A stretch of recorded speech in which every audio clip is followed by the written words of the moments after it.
I just recently met, come on up here, Michael, and he is the connection man. I am telling you, thank you, John. My podcast, I can't keep up with the people coming because of you and the introductions that you've made, and they are dynamite, powerful people. It's fantastic. So he's going to talk about how to network without talking to strangers. So I'm going to talk a little bit about you, John. Okay, so John is the... I'm Michael. I'm sorry, Michael. Sorry, That's John. John. See, he's I'm still Michael. John. I know. He's the owner at the Wise Guy, the guy who knows the guy, and independent game designer, which I would love to talk to you about that. He's a sales consultant, event planner, problem solver, freelance nice guy, and honestly is looking forward to being in front of people again. It's been a while. He's kind of missed it. He works with entrepreneurs who are just getting started to help guide them to avoid pitfalls and seize opportunities. Through personal coaching, live speaking, podcasting, and other content, Michael works with people on values, vision, and gratitude. They gain clarity on values, a powerful future vision, while finding happiness in the life they live today.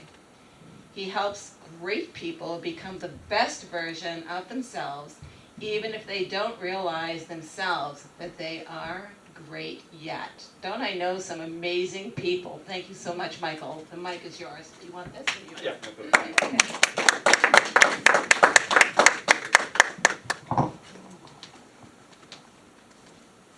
Haven't held one of these in my hands in a while, so excited. So, who is excited to be in a live event with live speakers again? Yay! Anyone? Right, me too, yes. So, very glad.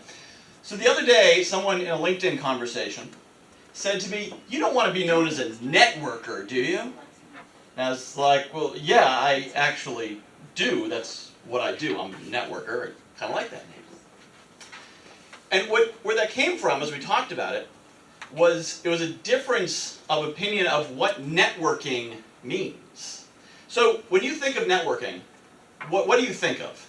Anyone raise your hand and shout out. B&I. Huh? B&I. B&I, okay. Anyone else? When I say networking, what do you think of? Connections. Connections, what was that? Network marketing. Network marketing?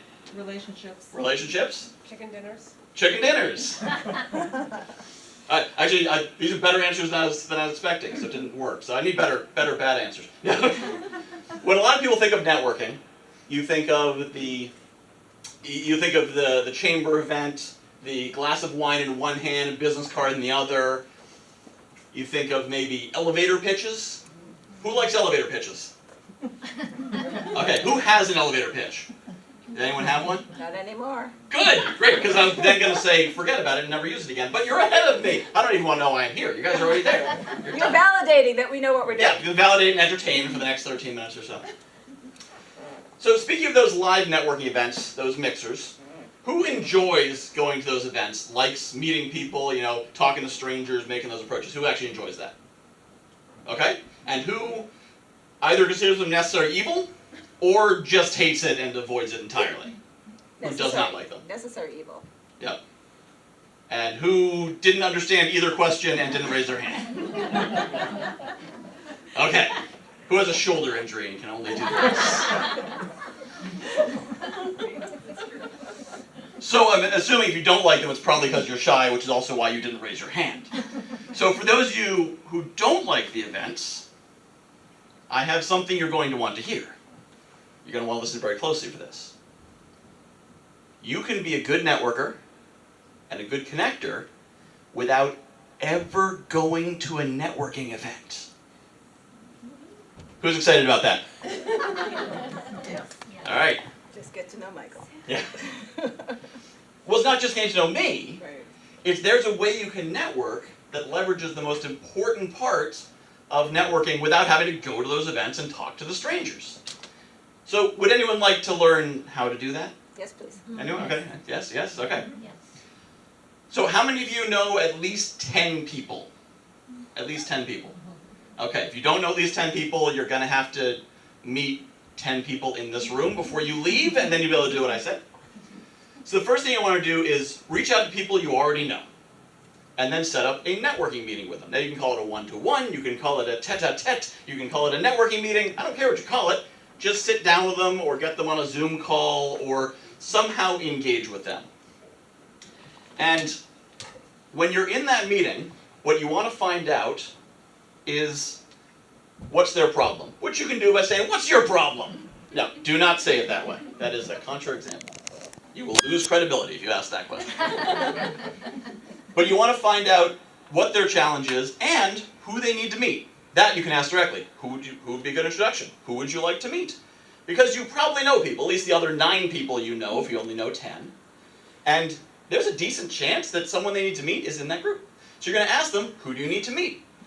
And they're going to tell you either someone they need to know that you know. Let's say, for example, they say, well, you know what? My house, the roof is hitting the age, and we need to find a roofer. I called like 2 or 3 of them. They don't call back. Anyone ever had that problem? Contractors are trying to pay them. They won't call you back. I don't know any. Do you know a good roofer who actually returns phone calls? Maybe you do. In which case, make that introduction. Now you're a connector. Yay! Without having to go to an event. Maybe you don't. Well, you're going to meet with a bunch of other people because you're not just going to do this once. So you're going to write it down. Write down what you're looking for, or what they're looking for. And in the next meeting, say, I've got someone looking for a roofer. Do you know a good one who returns calls? You can also use social media for this. I love posting on Facebook. I've got someone looking for a good roofer here in New Hampshire. Does anyone know one they recommend? When you get that introduction, you're going to reach out to that person. You're going to meet with them. And when you reach out, you'll say, I've got someone looking to hire a roofer. Maybe you. I want to see if you're someone I want to refer. Now, some people will be like, I don't do networking meetings. Well, you have the answer. They're not the one you're going to refer. But if they do take that meeting, you're going to meet with them. If you hit it off, you're going to pass an introduction. And you know what you're going to ask them once you're meeting with them? What do you need? Who do you need to meet? Who can I introduce you to? Now you've met another person.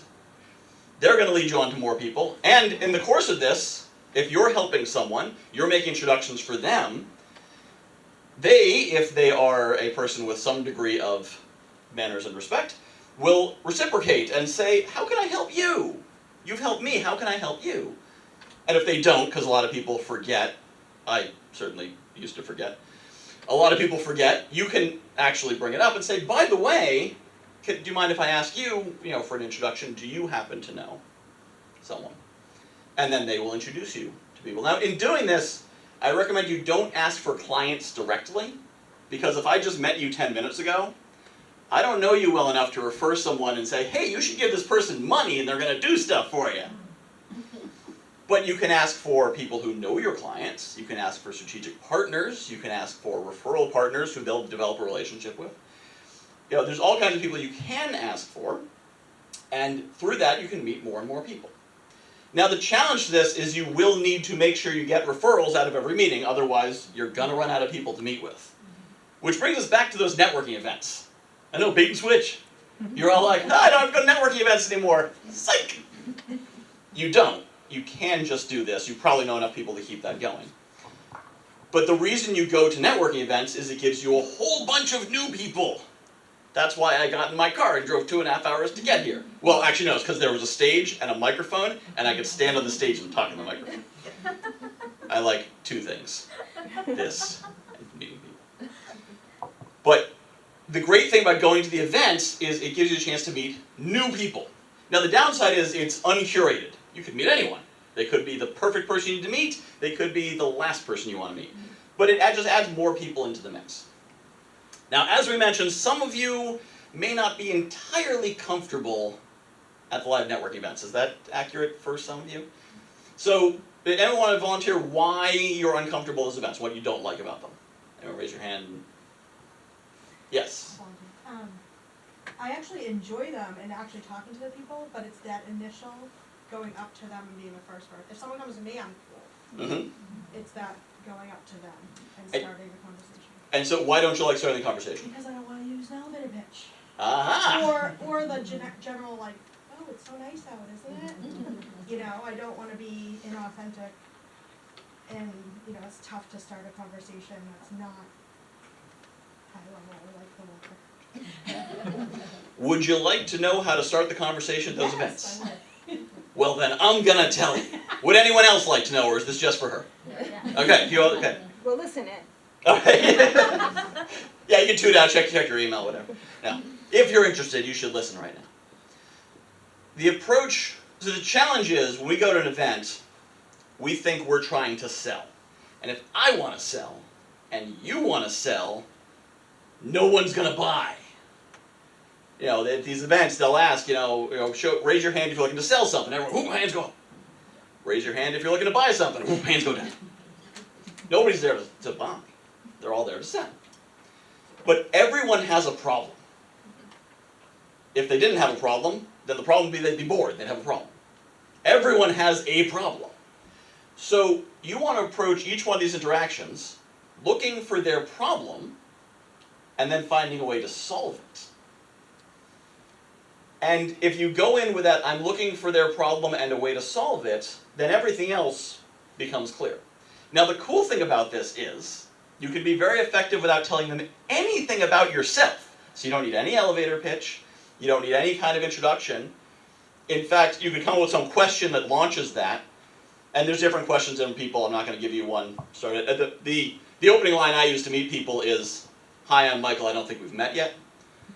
From there, you then probably need some question, or they'll just launch into their elevator pitch anyway, and now they started talking, and just ask a series of questions to get them to what they want. What are the biggest challenges you're facing? What do you love most about what you do? What are you here hoping to achieve if they're there for some reason? Find out what the problem is, and then see if you can find a way to solve it. And there's 3 ways you can solve a problem for someone. You can make an introduction, you can give advice, or you can sell them something. The third one's the best one, because you get paid for it. But if you're going to do one of those 3 things, then you're going to have a positive interaction. And sometimes I'll meet someone, and 3 minutes later I'll figure out who they need to meet. If there's someone in the room, that makes it really easy. And I'm like, "Oh, do you know them over there?" Boom, I've made an introduction. Now both of them are like, "Wow, what a great connector." I had one time, early in my networking life, where I was at an event, and I knew nobody in the room when I walked in. I knew like 20 people in the whole county. The first person I met was a realtor, and the third person, when I asked them, "Who are you looking to meet?" said, "I'm looking to meet realtors." I said, "Well, you are in luck. There's a realtor over there. Let me introduce you." And they're thinking, "Wow, you're such a great connector. I just connected the third person I met to the first person I met." Easy. Anyone can do that. And it's not even that improbable, because there's not that many different things that someone might be looking for, and there's a good chance you're going to run across them. Plus, I've found the universe tends to provide me with the people someone's looking for. It's amazing. Someone will say, "Oh, I really need an electrician who works on large yachts." I'm like, "I don't know any of those." And the next day, "What do you do?" "Oh, I'm an electrician. I work on large yachts." Well, funny you should mention that, because I was just talking to someone yesterday. Happens all the time when you're looking for it. So if you approach those conversations looking to help them, here's the really cool thing. If you don't like, who here likes talking about themselves in those conversations? Who does not like talking about themselves? You can get all the way to, "I'd love to have a follow-up meeting and see how we can help each other," without ever saying anything about yourself. And if you don't say anything about yourself, it works better.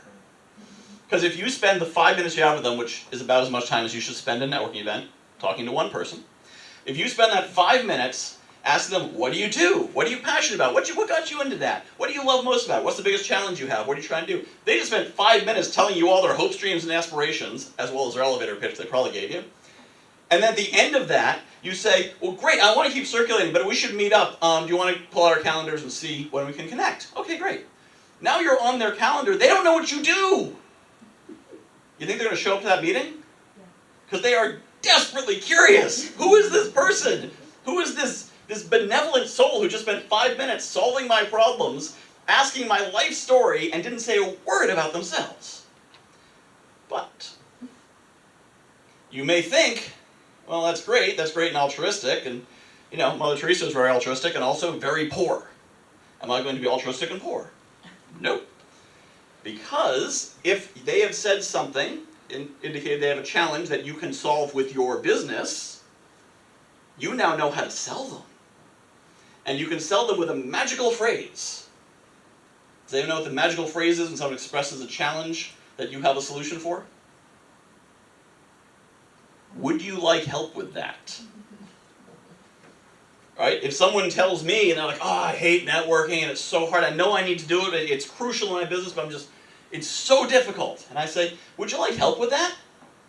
What do you think they're going to say? Don't try to sell me, Michael. Back off, Mr. Salesman. No. I have never once asked, would you like help with that? And someone would be like, no. Of course, they might be. They're like, yes. But, they're waiting to shoot a drop. What's it going to cost? What's it going to take? But they at least want to know, well, yeah, I would like help with that. I am curious. So, during either the meeting or even at the event, they expressed a challenge, like, would you like help with that? Yes, I would. Well, I don't have time to talk about it right now, but if we set up a follow-up, then we can talk about it more there, find out what the challenges are, find out how you can help them. And now, no elevator pitches, no uncomfortable conversations, and you have someone potentially asking you to tell them what you do, how much it costs, and letting you sign up. How cool is that? So, with that, I see Chris waving. Hi, Chris! I bet he's saying I'm out of time. I am. So, have you found this valuable? Yes.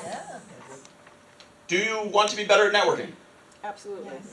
Would you like help with that? I just got it. You know where to find me. Thank you.